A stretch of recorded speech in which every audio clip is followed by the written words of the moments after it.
Welcome, everybody, to today's keynote, and thank you for joining me.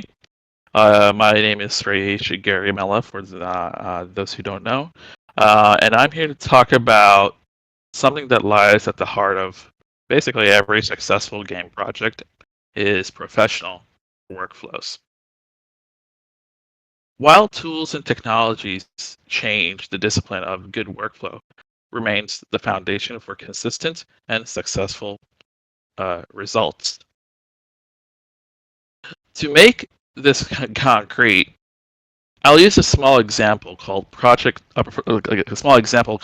called Orb Collector, basically.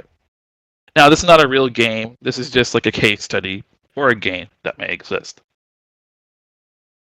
It's intentionally simple, so the player moves around, collects orbs, and wins when all orbs are collected. By keeping the mechanics pretty straightforward, we can focus on the process itself rather than getting lost in technical complexity. So, although I'm referencing Unreal Engine 5.6 as an engine version, really, I'll discuss today. Everything I'll discuss today is engine agnostic. Whether you use Unity, Godot, or even a custom game engine, or even a paper prototypes, the workflow principles remain the same for you. This is about building a mindset and a system you can take anywhere with you. So, are we all ready to begin? We'll go going to the next topic.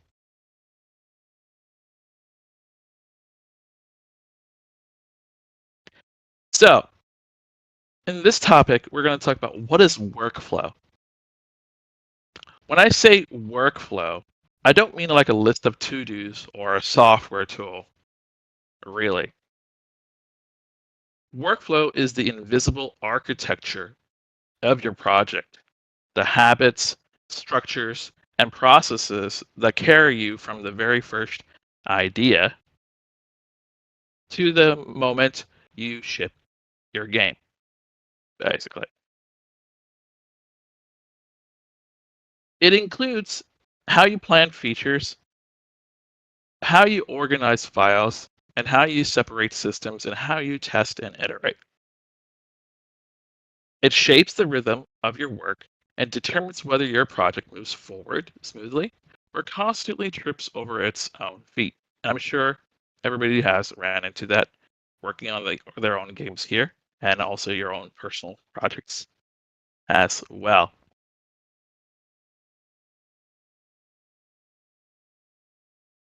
So, the next topic we're going to talk about is why do workflows matter, really? And they matter a lot. You always forget about them when you're working, but before you get too deep into your project, you want to think about these things. Game development is inherently complex, right?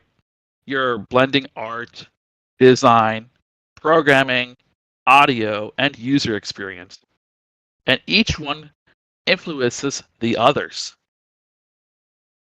Without structure, a small change in one area can cause a chain reaction of unexpected problems elsewhere. Let me just check chat, see if everybody's okay. A good workflow basically is about controlling that complexity. Um, it means that when you change something, you know exactly where to look for knock-on effects, for example. It means you can add new content without breaking old systems, and it gives you the flexibility to respond when things inevitably change, because they always do. More importantly, workflows give you predictability. Instead of constantly reaching to crisis, you can plan and deliver with confidence. That's the difference between struggling to finish a game and running a project like a professional. Does anybody have any questions before we move on? But we can also take questions at the end. Okay.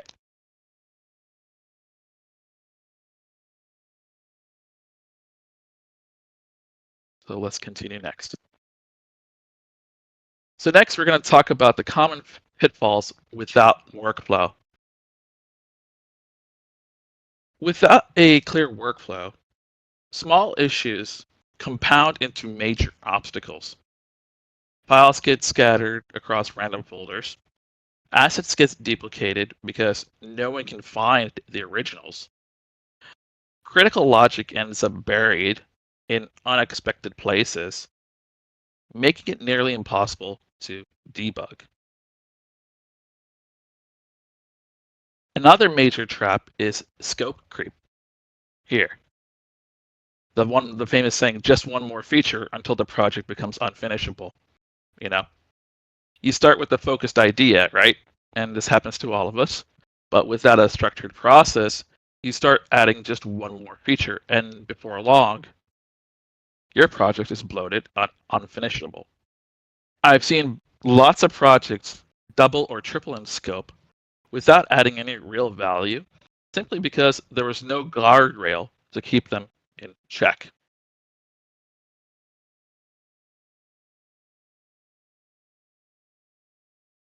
And perhaps the most damaging pitfall is leaving testing until the end, late testing. By the time you discover your systems don't work well together, it's too late to make meaningful changes without tearing the whole thing apart. So you always want to build, and test. And that's the kind of mindset that you kind of want to have, no matter what engine you use.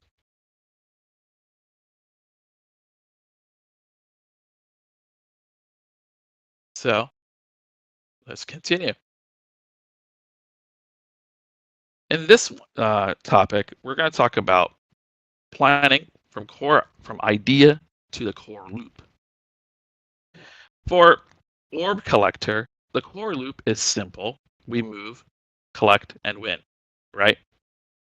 And this isn't an accident. By limiting the scope to a single clear loop, we can focus on making the loop feel satisfying and polished rather than trying to balance a dozen competing systems. The first step is to identify the absolute essentials: movement, collectibles, a game state tracker, a win condition, and a user interface. Everything else, like effects, audio, additional levels, is secondary and can be added later if time allows. This kind of upfront clarity sets realistic expectations and creates a clear development roadmap. You know exactly what you want to build first, and then you can track progress in a way that's visible and motivating to you and your team.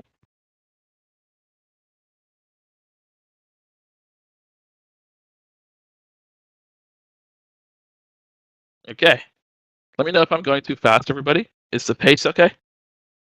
Everything is understandable?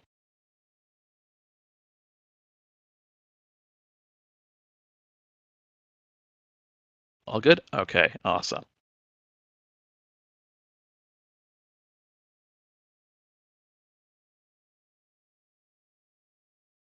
All right. So I want to talk about defining the systems before you start next.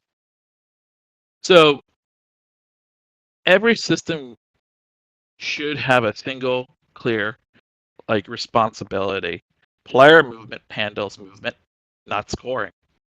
Collectibles manage their pickup behavior, not deciding if the game is over.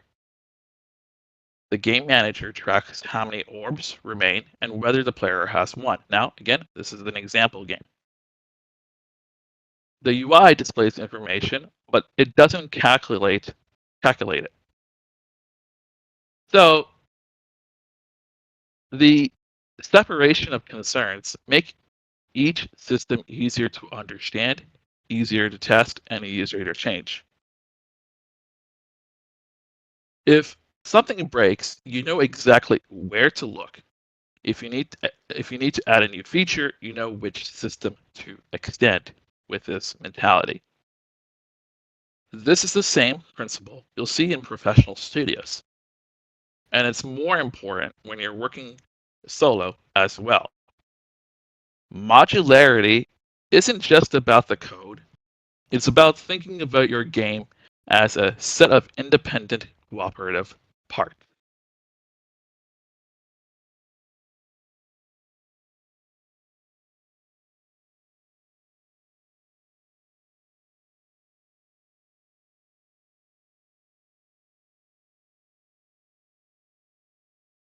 So, we're going to be talking about setting up a clean project. And this is also very important when it comes to working with like Unreal Engine or any other game engine that you work with. In Unreal Engine, when I usually start a project, I start with a blank project to avoid unnecessary clutter. From the very beginning, I create a clear folder structure, blueprints for logic and scripts, as you see here, maps for levels and files, level files, and then materials for shaders and textures. And then we have the UI for the interface and widgets and audio for sounds and so on. And when I work in Unreal or any other engine, I, I, I also immediately set my default map and configure my input settings as well. This ensures that the project is playable from day one, allowing me to test every new feature as soon as it's implemented. This is like setting up a clean workbench before starting a project. Every tool has its place, so you spend your energy building, not searching for where you put something.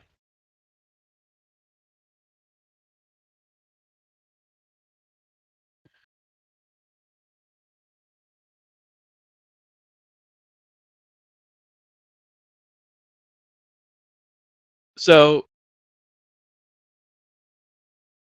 in the game that I kind of like have here in my mind, when I'm wanting to play it, or if I was even building it, maybe in the next keynote I'll build a game with you guys to show this kind of process. I think that would be cool. In Orb Collector, we're going to talk about input management. In Orb Collector, all inputs are defined in a single mapping context. Movement, looking, and jumping are mapped here and nowhere else. The input system's only job is to detect player actions. It doesn't decide what those actions mean in gameplay terms. Separating input from gameplay logic means that you can change controls without breaking your systems. It's also about adapting to different platforms like keyboard, gamepad, touch, or much simpler. Because you only need to update one central mapping. It's a small investment upfront that pays a huge dividends later, especially if you ever want to port your game or add new control options later.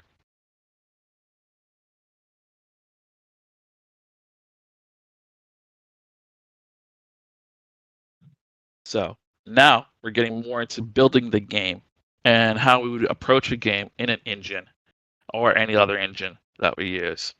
And this is all still about the workflow process that I want you guys to think about as we go through the keynote.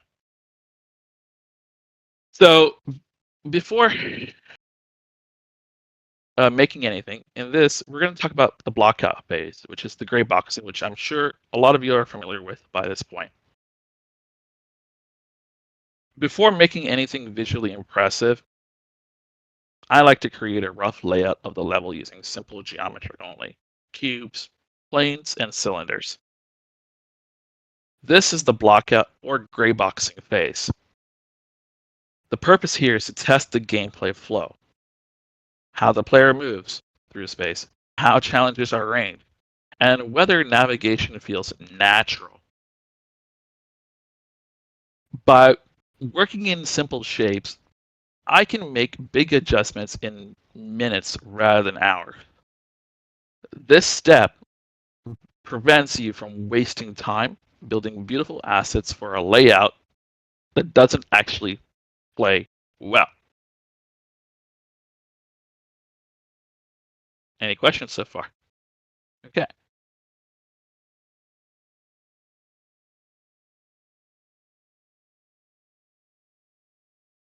So we're going to talk about, in this slide,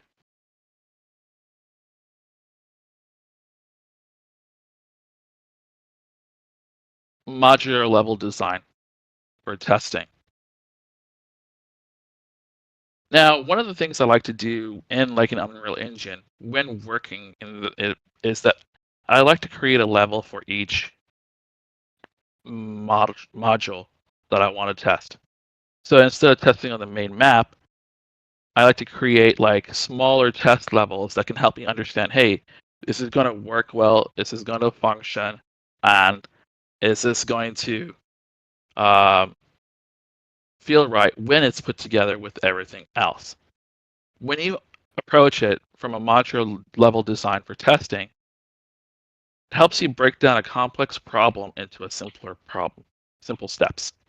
And I would advise a lot of the teams to also approach and try to think this way as well for this. We can use like reusable pieces, fast iteration, and plus fast iteration is also equals consistent quality as well.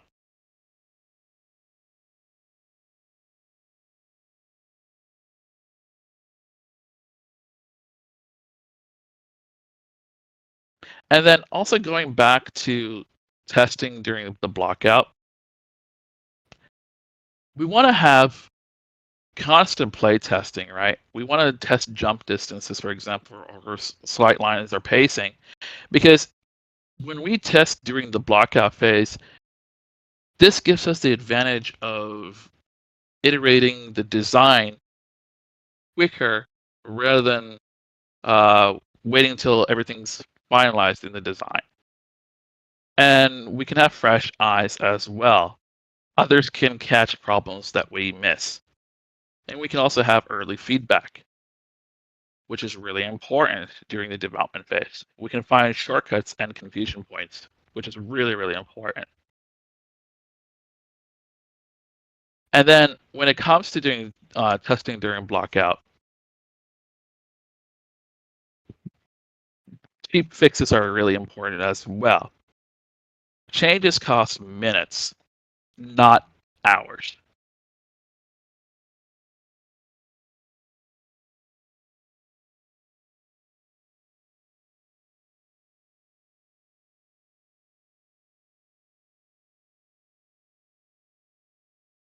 All right.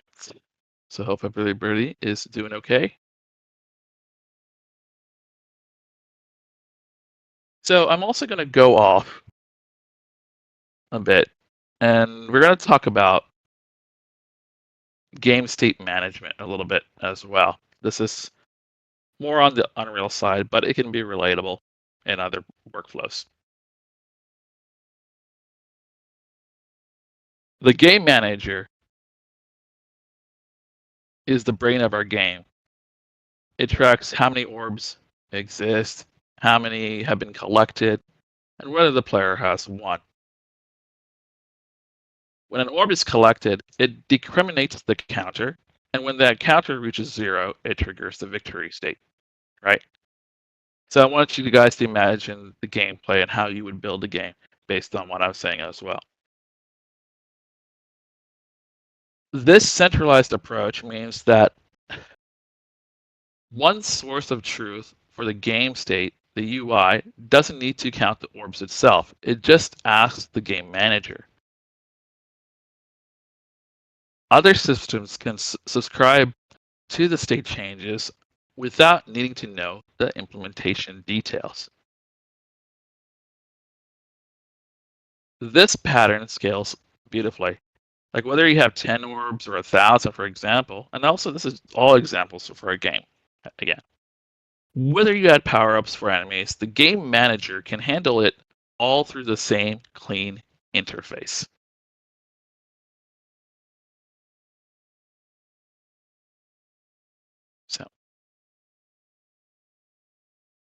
All right.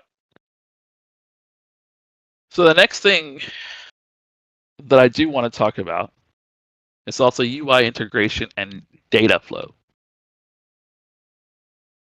The user interface displays the orb count, for example, if you're building this kind of game, right? But it never calculates it. Instead, the UI widgets ask the game changer for the current counts and updates it accordingly. When the game state changes, the game manager notices the UI to refresh. This separation means that you can completely redesign the UI without touching the game logic, or change how scoring works without breaking the interface. Each system stays focused on what it does best.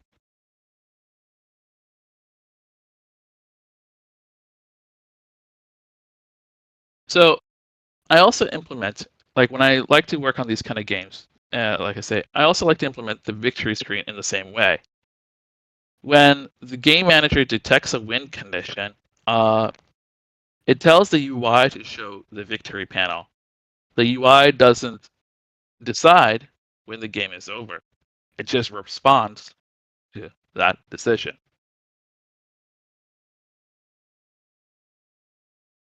Okay, let's continue.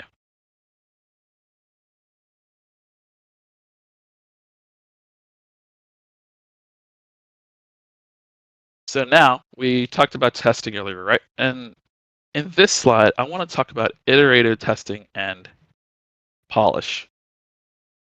I always feel like testing is a thing that can be improved through the process and it really shows like when you test, you learn how to look for the things that you want to look for as well.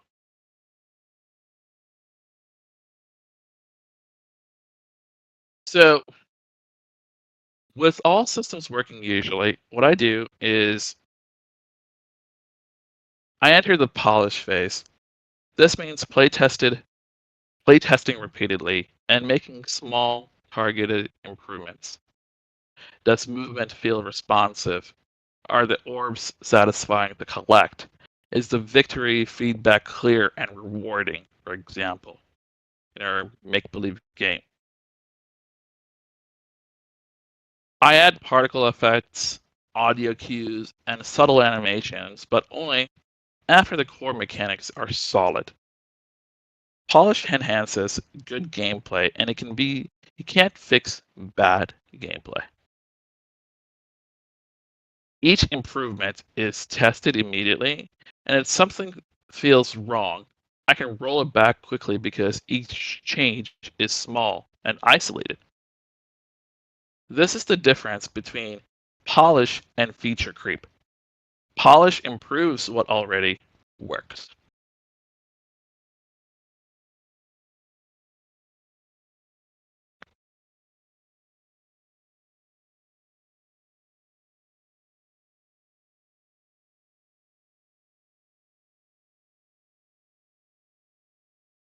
So, and my favorite is also about scope management. And I'm sure a lot of us have in chat have come across scope management, right? When working on our games. I know I have in the past as well. It's something that you want to avoid, but some you can't avoid. But when developing like an Unreal Engine, you want to make sure that you work on your core features, like making sure that movement works, collective orbs work, and the win condition works. And then you are avoiding scope creep, like adding too many things for enemies or too many power-ups that don't make sense. And then you want to add multiplayer on top of everything else that, you know, gets set up. So once the core features are really solid and you feel like, hey, we've reached the point where things are very stable, I can't, say this enough, then you can start building the next features or what you want to work on.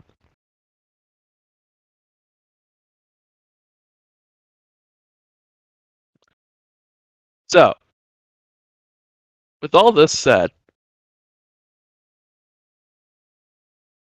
the engine really doesn't matter in the end, you know?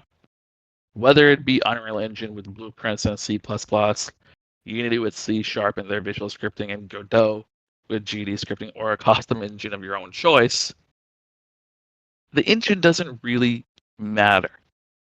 You have to get past that. Professionally, I've never worked with these engines. It's always been custom game engines. And I was like, wait a minute, but in Unreal, we're doing it this way. And then in the custom game engine that I'm working with, why aren't we using Unreal is already doing this? But you learn that when you do work on things, that you're able to adapt. And that is the key thing when it comes to workflows. Adaptability is a key skill to have as a programmer and as an artist when it comes to working on games. So the same principles apply for everything: organization, modularity, testing, and scope control.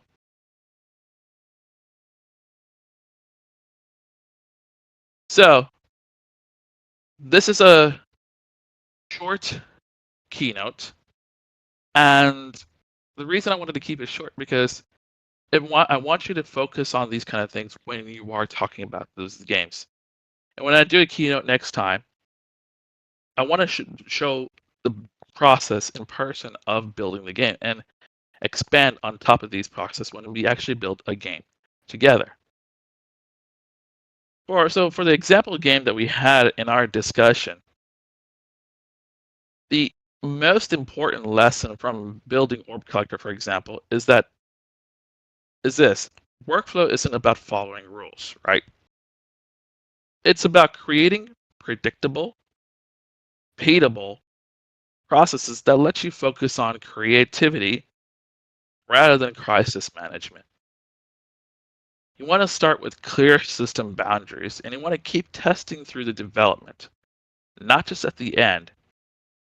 So you want to organize your project like you're going to hand it off to someone else tomorrow. And remember, the polish comes after the core mechanics work, not before. And these principles will serve you whether you're building a simple prototype or a complex commercial game. The scale changes, but the fundamentals remain the same. So again, thank you everybody for joining me in this short keynote.